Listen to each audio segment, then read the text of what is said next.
Is your life and goals aligned? Are your actions aligned to your goals, to your purpose? Do you have a purpose in life? What is it?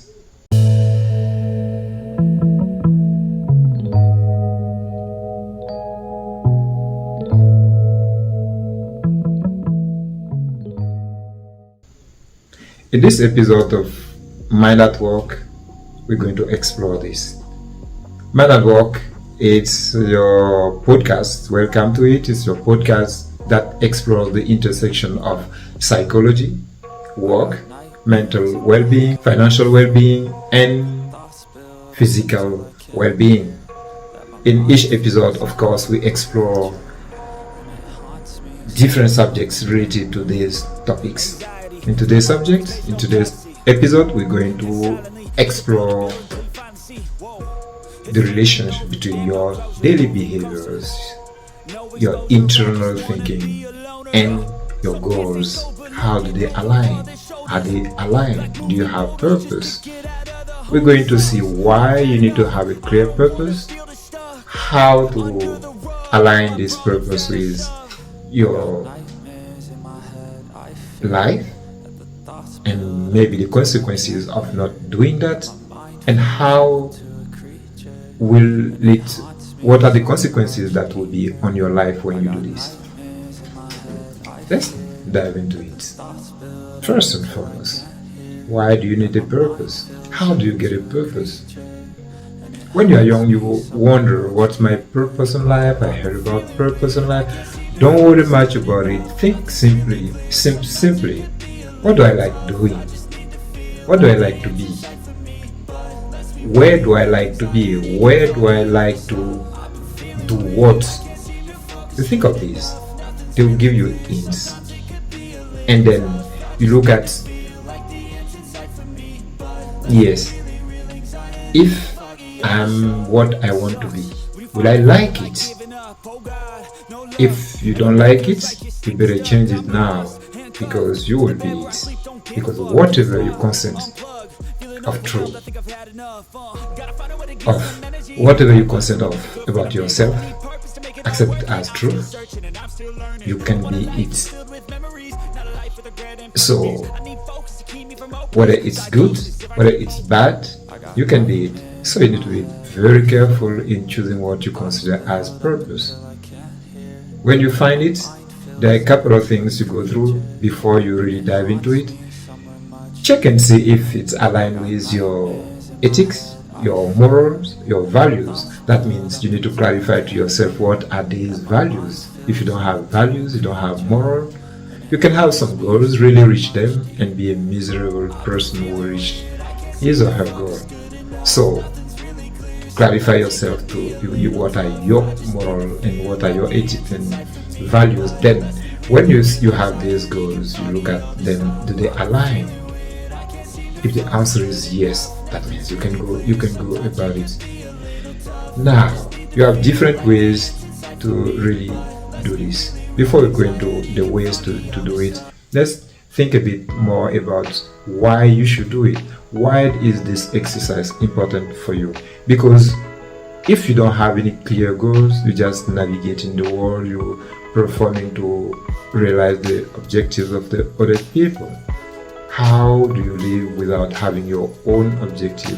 I'm not saying you're not going to realize, you should not realize another one's objective.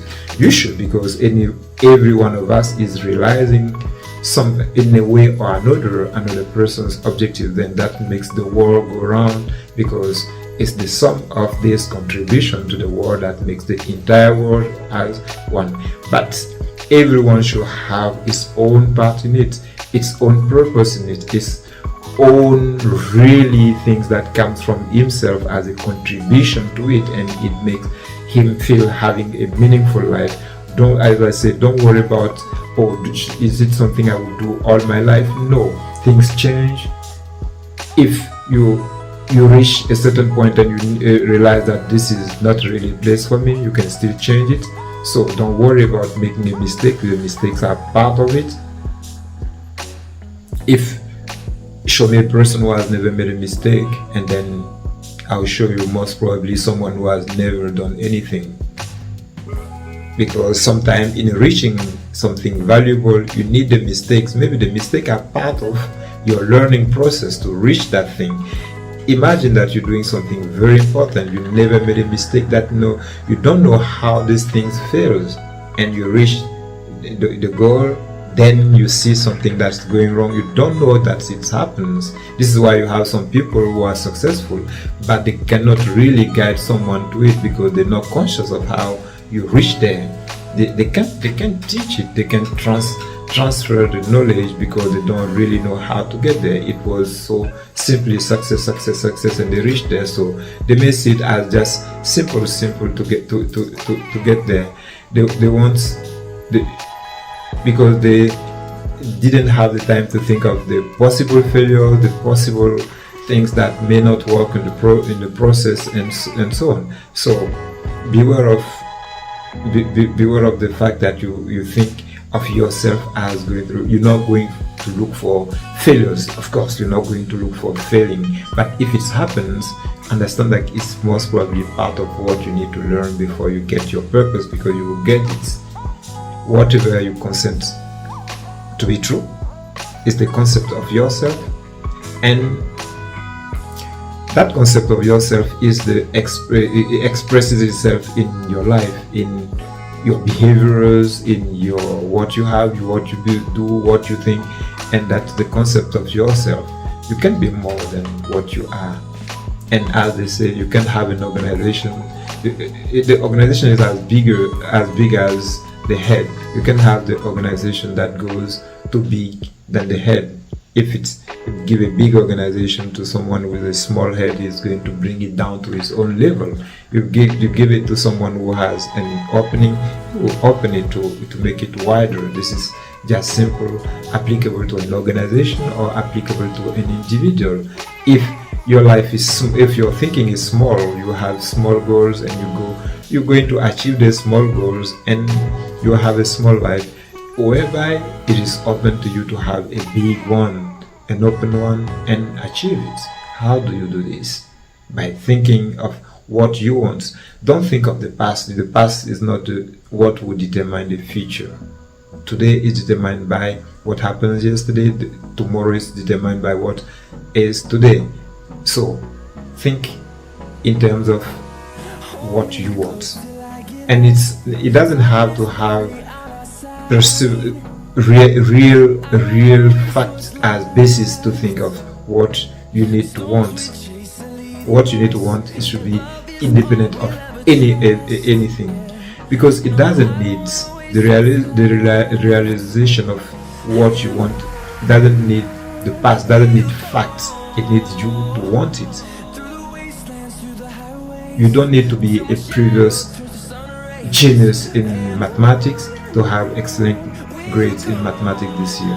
You don't need to be someone who is successful at all interviews to be recruited for the next position. You don't need to be someone who has always been promoted to have the next promotion. It is you conceiving it as true for you and conceive it natural, and then you can go to the next. You can go to the next level. You can go for it. It's applicable to everything. The health. You've been unhealthy most of your life. It doesn't matter.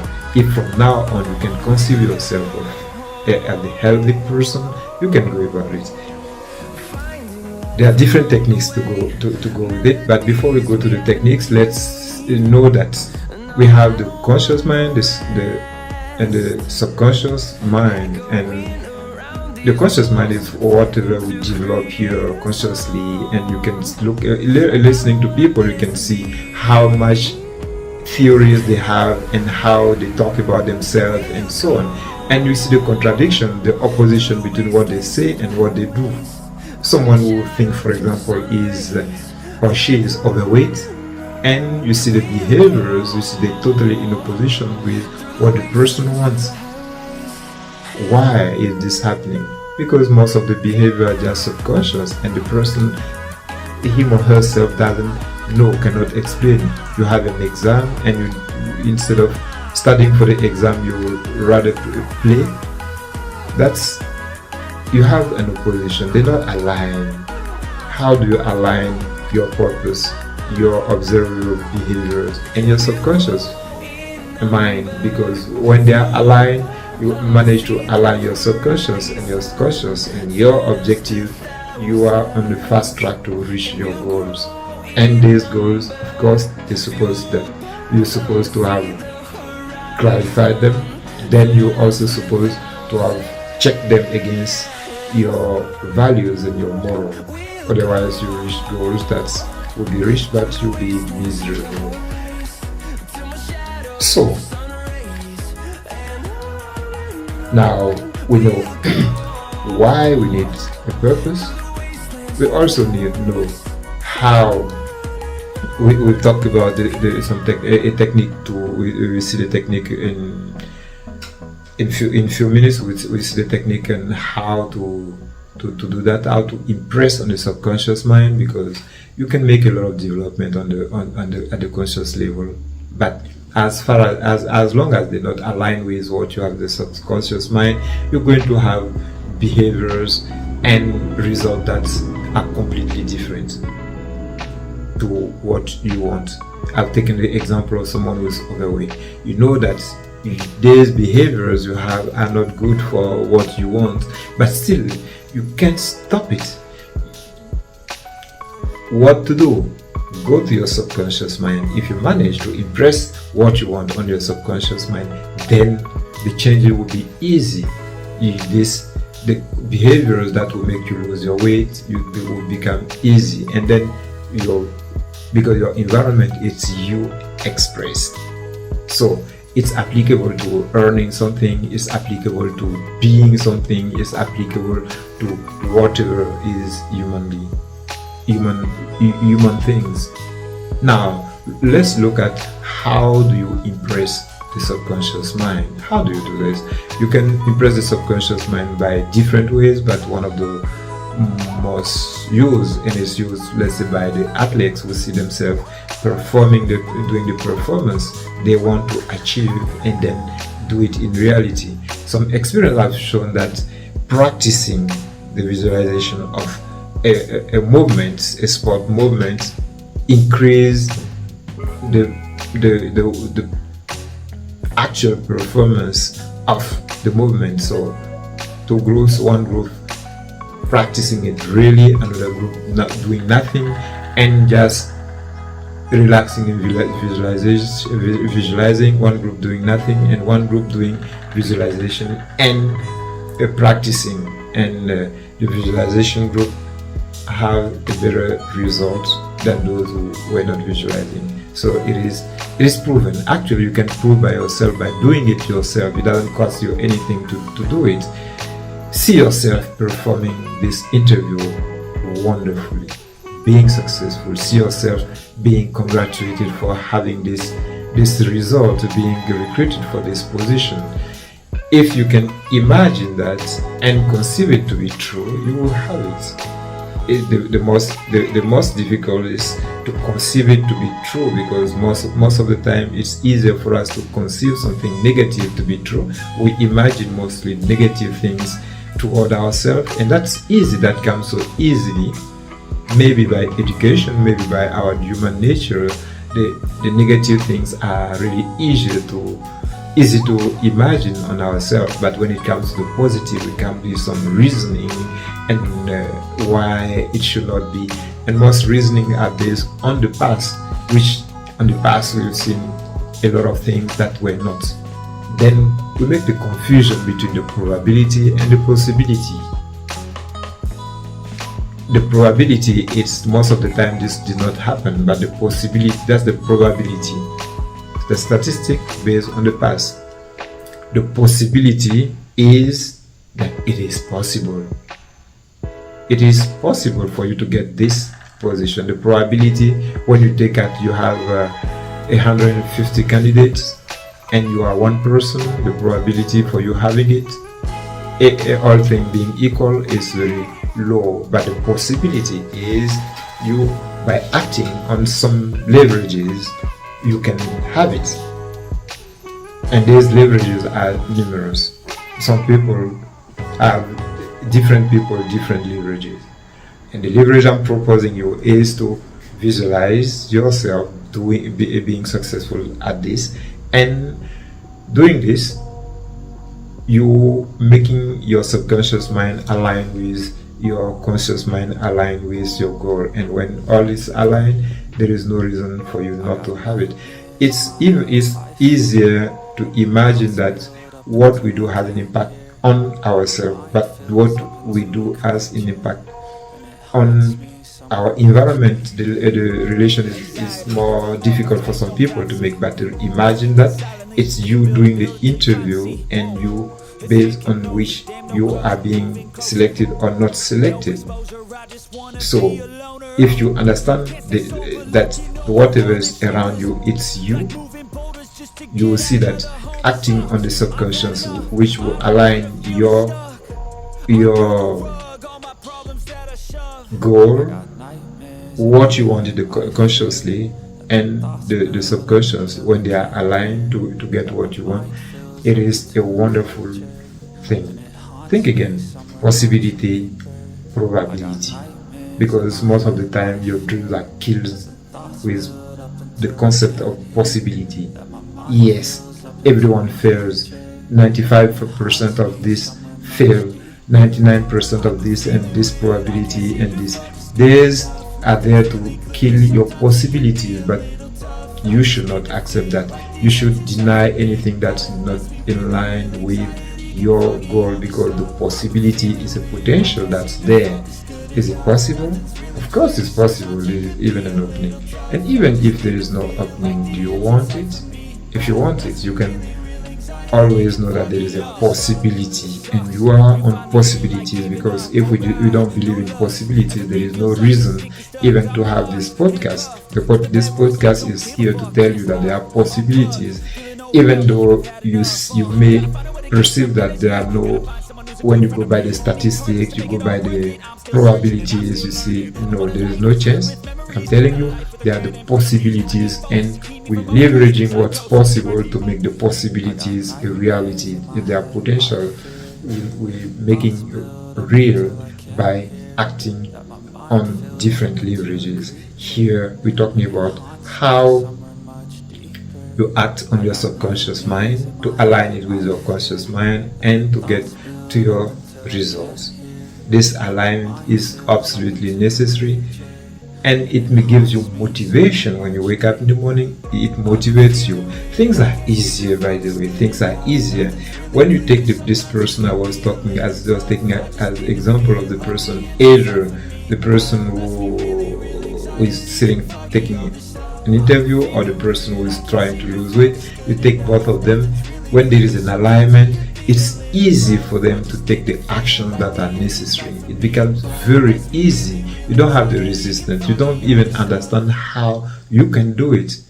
It becomes easy for you to do, and you reach it. But if you're trying to do it by force, this is a concept of work hard, work hard, work hard. This work hard will kill you. It won't get you anywhere. Look at it. People, the hardest workers are not the richest. They're not the most healthy. They're not on top of the society. So where do you find them?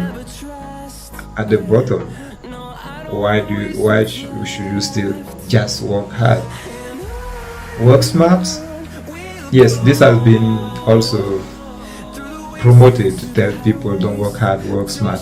Yes, work smart, but smartness has limitations, because the smartness takes you in different direction. The smartness is just like a knife, it can cut even your own hands. This is why you need to put, when I talk about putting your values, consistent with your values, when you put consistency with your values, then it won't become work smart, it's work with wisdom, which wisdom will tell you sometimes you really need to be smart, sometimes you really need to work hard, sometimes there is no other thing but to really fasten your belts and sweat. Sometimes you need a smart solution to get through it, and sometimes you need both. So the wisdom part becomes very important. Instead of saying work smart, work hard, or and so on. Work with wisdom. Then you can really be successful in this alignment we're looking for, in reaching the goals and enjoying them. If you don't do that, you need more effort, and if the change you're looking for toward your goal is just made by hard work, you won't have it inside you, and it will be suffering. You don't need that when you can have automation, because what comes from your subconscious mind, you don't even know how it happens, and it just happens. So that makes you in a soft side in reaching the goal. Why should you choose the hardest? Why should you choose what's not working? It's ignorance. Now, this podcast is here to tell you that at the intersection of psychology, work, mental health, physical health, and financial health, there are treasures. And these treasures are called, for example, alignment. When you understand that alignment and the action on the subconscious mind, you on the fast track for your success. And this is what I have for you for today.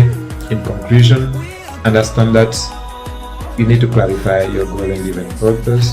You need this goal to be aligned with your values and your moral and your ethics. You need to understand that whatever you consent to be true of yourself is the concept of yourself, and it makes your real life. You need to understand that your mind is, you have the conscious, which is a little one of what you can hear from people, and the subconscious, which is what you don't really see, but is the biggest part that make you do what you do, and you don't understand why you do it. By acting on it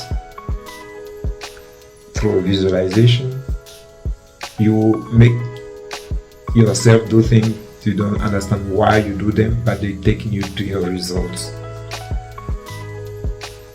Some qualification of visualization is you have to see yourself being what you want to be already, and doing what you want to do already, and be able to accept it as natural and true. Because if you cannot accept, because when you're visualizing, you're seeing yourself, oh, I'm lying to myself, this is not true, I cannot be recruited, no, I can't lose this weight, I've been having this since childhood. And so if this is what you are mixing to your visualization, you're just inconsistent, and this inconsistency is killing your visualization, is killing the way you impress your subconscious mind. And if it is you're impressing it with confusion, don't be surprised that you're not getting the result you want. The only person to blame, it's you, not your neighbor, not the director, not the whoever. It's you to blame, not the client, not whoever. It's you to blame.